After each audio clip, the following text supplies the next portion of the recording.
There's a lot of people who are arrested for jumping the turnstile, possessing marijuana, stealing a candy bar, who did those things, all right? I'm a former defense attorney. I don't have some delusional view of this.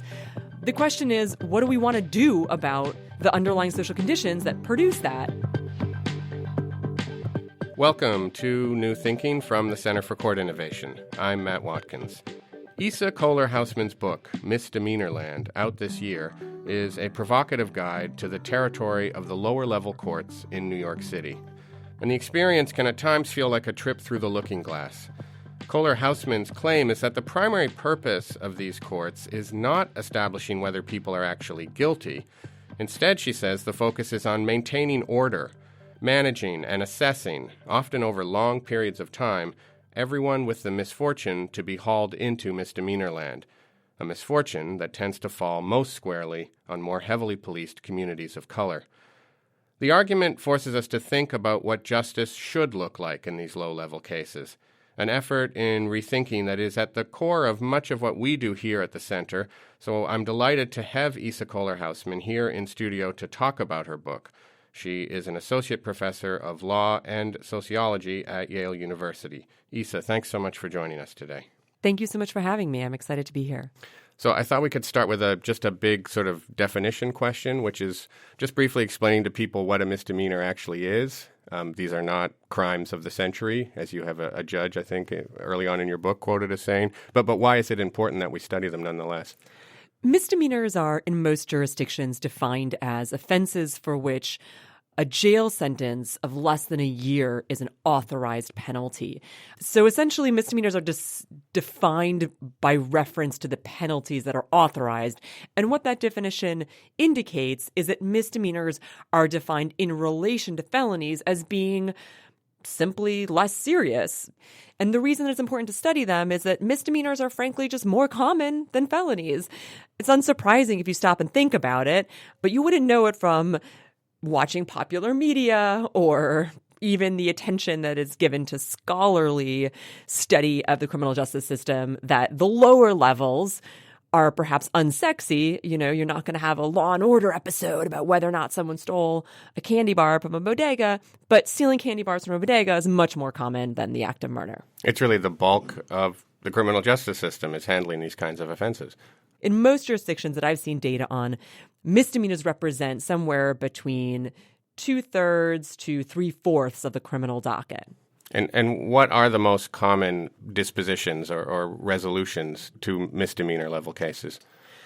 Well, it depends where you're asking about. The study of my book focuses on one jurisdiction, and that's New York City. And it turns out that here in New York, we have incredibly good data, much more than in other states, on misdemeanors and felonies dispositions. But the story about why in New York City there's more dismissals than convictions is really a unique story about the sort of the broken windows experiment and how it affected lower criminal courts. But at the end of the day, then, most of the people convicted for a misdemeanor offense, that's not terminating in a jail sentence. That's certainly true in New York City. Over the period that I studied, no more than 10% of the dispositions in a given year for a misdemeanor arrest terminated in a prospective jail sentence. And in the other cities that I've been able to see data on, jail sentences were also fairly rare. So the focus of your book then is the lower level courts in New York City, and you particularly see this development of so-called broken windows policing as a kind of pivot point, and you see the lower level courts as developing in some ways a kind of improvised response to what they had to deal with in response to this sudden influx of people charged with lower level crimes. So could you just lay out the chronology a little bit of broken windows and its relationship to this model of the lower level courts you're studying? In the 90s and the late 80s, New York City was facing a very serious crisis of crime. As many people have noted, there was more than 2,000 murders per year in many of those years.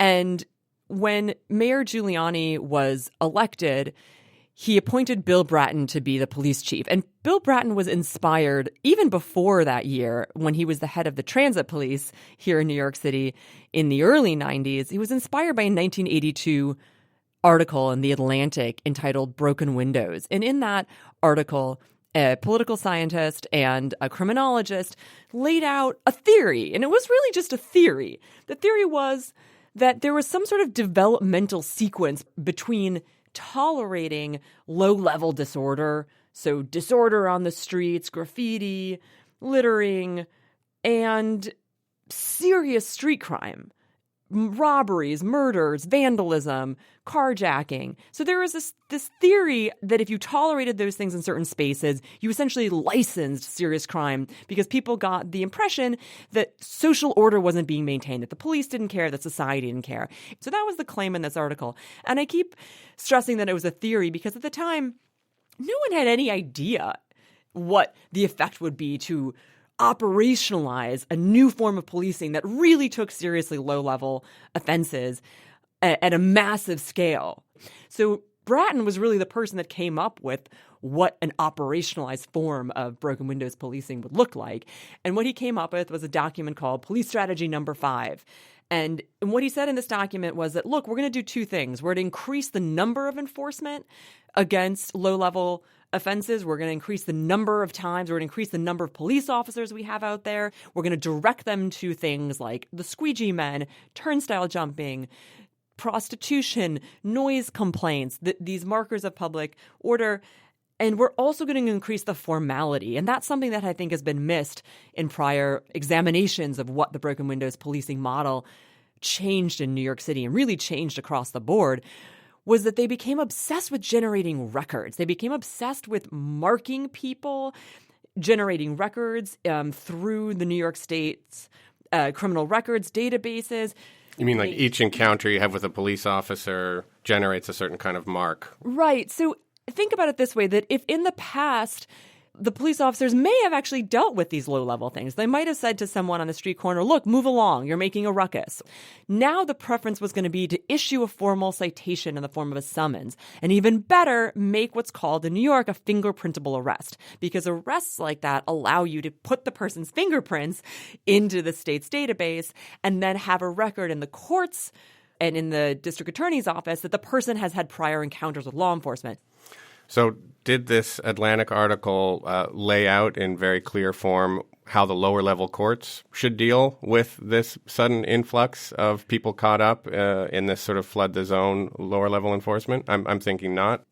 What's so fascinating about the fact that this was born in the city of New York is that it just seemed that no one seemed to think that, you know, here you're rolling out this policing model that says we're going to drastically enforce low-level policing, and New York is essentially a bottomless pit of objects of enforcement of this. I mean, you can make as many of these summonses or these arrests as you want to make, as many as you're willing to fund patrol, you can find them. They're everywhere, right? But no one seemed to think what would happen when you flooded the lower criminal courts with these cases, because you've got to remember, once the police make an arrest as part of this enforcement, that person has to go somewhere. And where they go is to essentially what's called Misdemeanorland. And that is just this colloquialism that you hear in the lower criminal courts. And it refers to the physical space and the jurisdictional space that handle sub-felony cases. So how do these courts then respond? What techniques emerge? Because it seems like it's your argument that in the absence of any clear directives, the response was a sort of diffuse and improvised one. Exactly. So what happened is right away within the first year that this policing strategy was implemented, you see a massive increase in the number of summonses issued, and those are the tickets that are issued for sub-misdemeanors, right? So violations, infractions, things like spitting on the sidewalk, riding your bike on the sidewalk, public consumption of alcohol. You see this huge increase in those right away. You see a huge increase in arrests for misdemeanor crimes, and the lower courts are essentially flooded. And one of the things that you see within the first couple of years is that the criminal conviction rate does not go up. So arrests go up, but convictions don't. No, they don't even stay proportional. So in recent years, over this broken windows era, pretty quickly you see about 20% of the cases terminating in a misdemeanor conviction.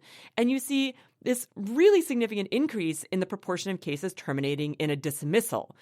So it seems to me from everything I was able to research, it's not as if there was this across the board or from the top, right, from the top of the DA's offices or from the mayor's office, a plan, hey guys, the courts are going to be overwhelmed, so let's just dismiss a bunch of these cases. And if you just are hearing this, you might think, well, look, this is a pretty standard adaptation of an organization that's overwhelmed. They're just sort of opening the pressure valve and letting these cases out. But that's really not what happened. You have to look at the qualitative specifics as to what was happening in these cases and delve a little bit more into the legal meaning of the dispositions that terminated in these special types of dismissals. Yeah, I want to get into that, obviously, because it's at the heart of the book, what all these different marks mean. And when we hear dismissal, we think, oh, well, the case is over, everybody's fine. But in fact, that's not the case at all. And that you make that very clear. But before we do that, I did want to ask you, a lot of the book is hinged on the broken windows era. And there are people making the argument that era is now over. We've had a huge drop in summons. A lot of criminal stuff is reclassified as civil. Stop and frisks are way down. Marijuana is de facto decriminalized, although you hear different reports from different courtrooms across the city. But how much does that change the argument of your book? Or is is that legacy that are we dealing with a legacy of how the courts deal with things, I suppose?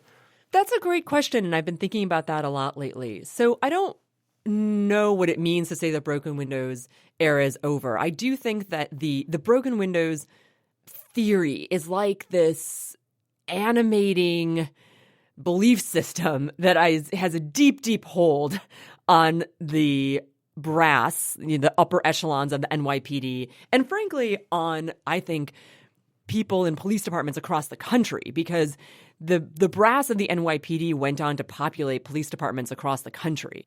So it has a hold in two ways. First, I think there still is a strong belief that there's a connection between lower level enforcement and control of street crime and property crime. And part of it is a pretty obvious reason, which is low level enforcement really since the beginning of policing to the vagrancy laws in Victorian England has always been about the pretextual power that they give you to control certain populations. I mean, low-level offenses are very broad. I mean, something like disorderly conduct is incredibly broad.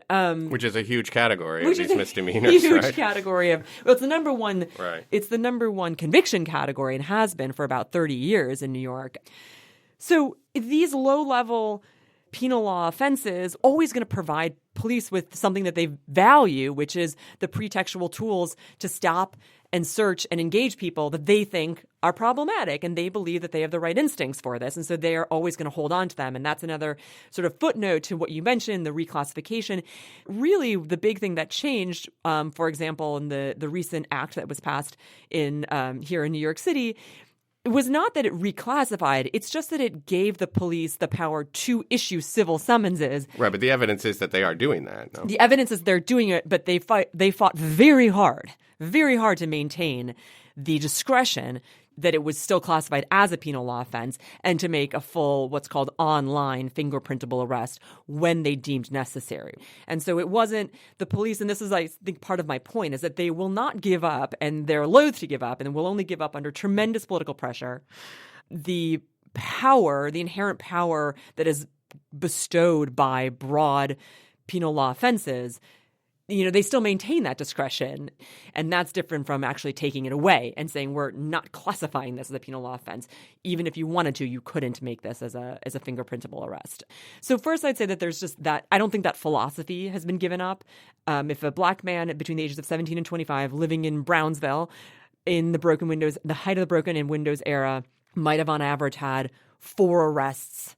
Maybe perhaps now he's going to experience 2 arrests, which is great. I think less arrests are better than more arrests, but that's different than, fundamentally changing that. And the other thing that I'll say is that the alternative techniques that most district attorneys' offices are using I think are exactly the type of ways that I describe in the book that people experience the criminal justice system. It's just that they might be experiencing them less frequently or experiencing more performance and more procedural hassle and less convictions.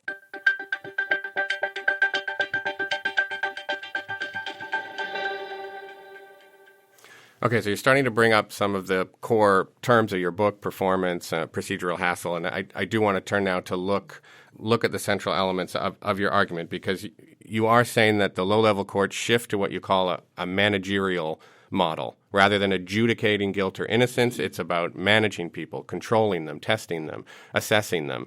So first question, what exactly are they being assessed for? What is the system testing them for? What I call this managerial model, what I say is a better way of capturing what is happening in lower courts right now. You can think of the rules of criminal procedure or the engagement with the court not as about trying to figure out if the person did the act that they're accused of.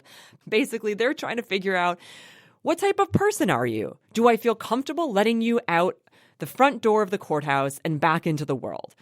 And so you can think of the managerial model as being about using the tools and process of criminal law and criminal procedure to sort and manage people over time. And so what they're sorting them for is basically some vision of, are you a manageable person? Are you a governable person? Are you a person that's enmeshed in other institutions of social control?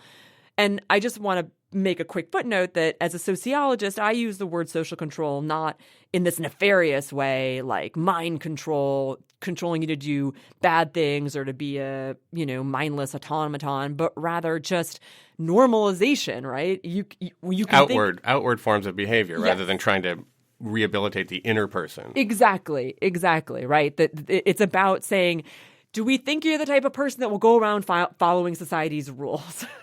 So it's forward-looking is what they're doing. They're less concerned with looking backwards to whether you did actually jump the turnstile, but more assessing how is this person going to behave and are they going to if they make their court appointments on time, that's a good indication that we can trust this fellow. That's exactly it. And I think you can think about this in a really simple way, which is the lower courts were flooded with these cases, but they weren't really, really serious crimes where you had this imperative, this moral imperative to punish, like murder, even if the person hadn't done it before, right? And they're often crimes of poverty and addiction and homelessness, right? Exactly. That often many were.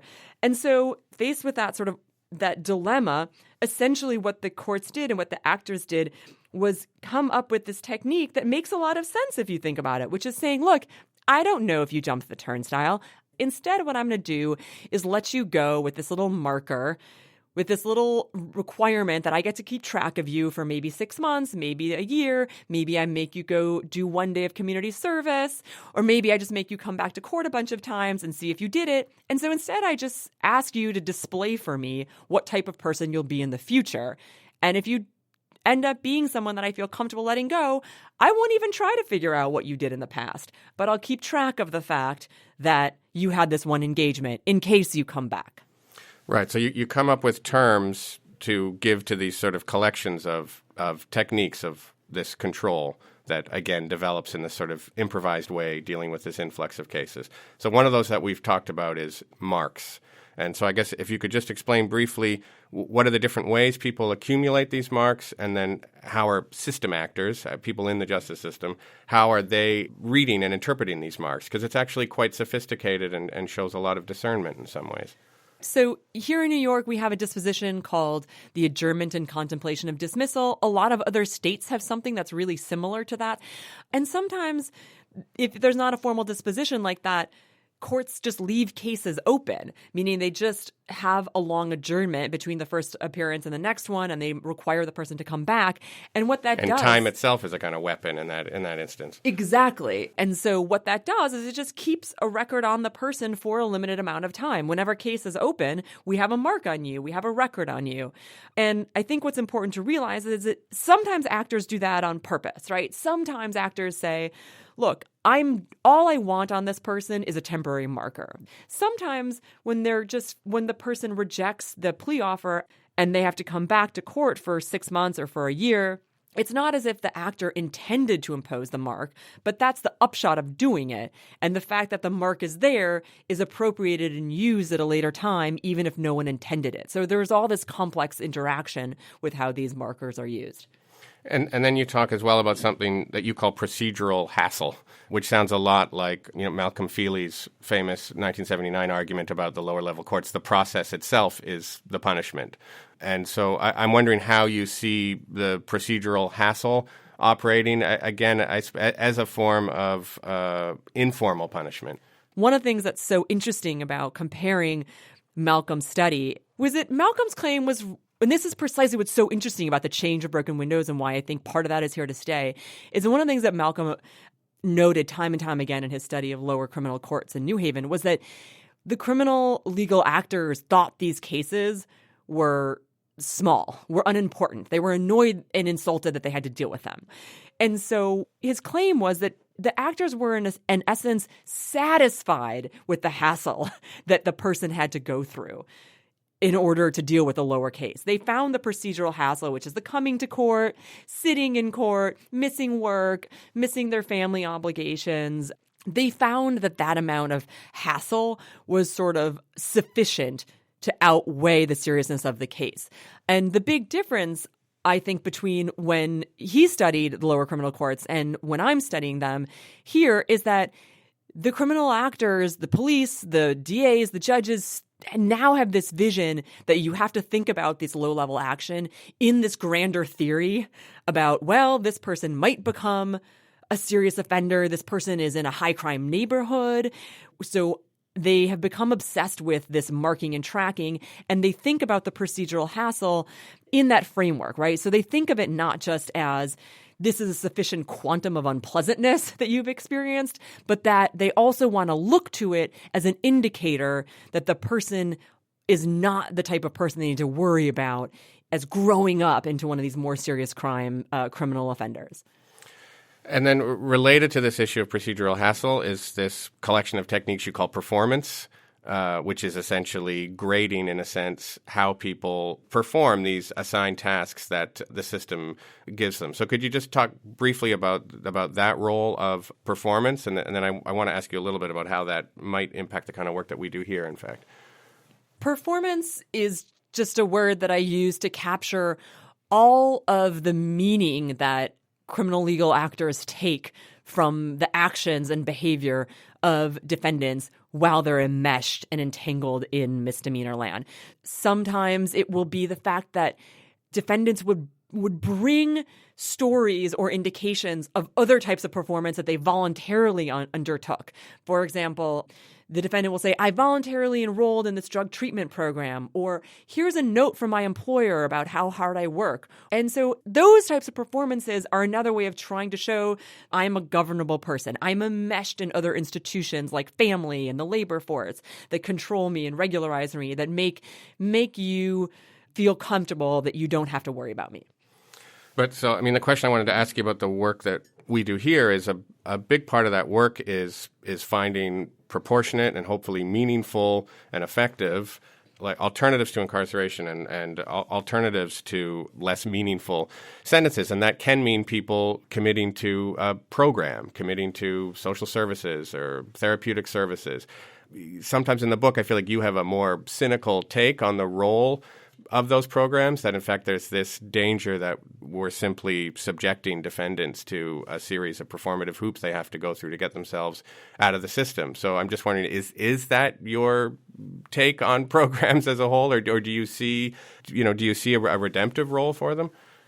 I like to think of my view as realistic and not entirely cynical, which is, on one level, of course, they're performative hoops so that people can get out of the system. And that's the point of them, right? And so one of the points that I try to make in the book is when people make the observation that, look, people still have to do these things and they're further entangled in the criminal justice system with programs, I say, well, of course they are. You misunderstand the motivations and the meaning of alternative programs if you think it's an intent to withdraw penal social control over that particular issue or that population. That's not what they are.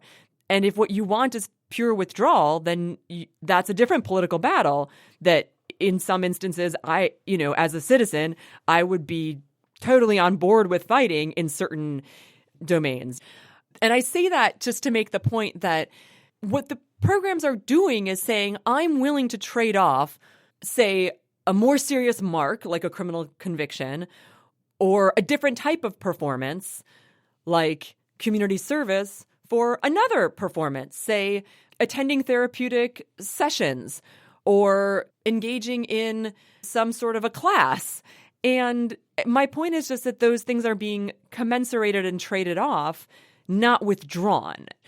But the tension, and this is a story that I point out in the book, if you talk to someone that's gone through this, they'll say, look, I'd much rather do this than go to Rikers. However, did 5 therapy sessions solve the fact that I am in poverty, that I don't have quality health care, that I lost my public housing because of a prior drug conviction, that I don't have enough skills to get a high-paying job, that I have lost custody of my children? No. And the criminal justice system couldn't solve those things, nor should it be the proper place to solve them.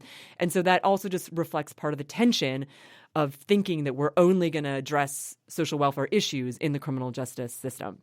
Yeah, I mean, that seems to be the conclusion of the book, is you talk about this need for a larger transformative project, and I think we just got some sense of what that might look like for you.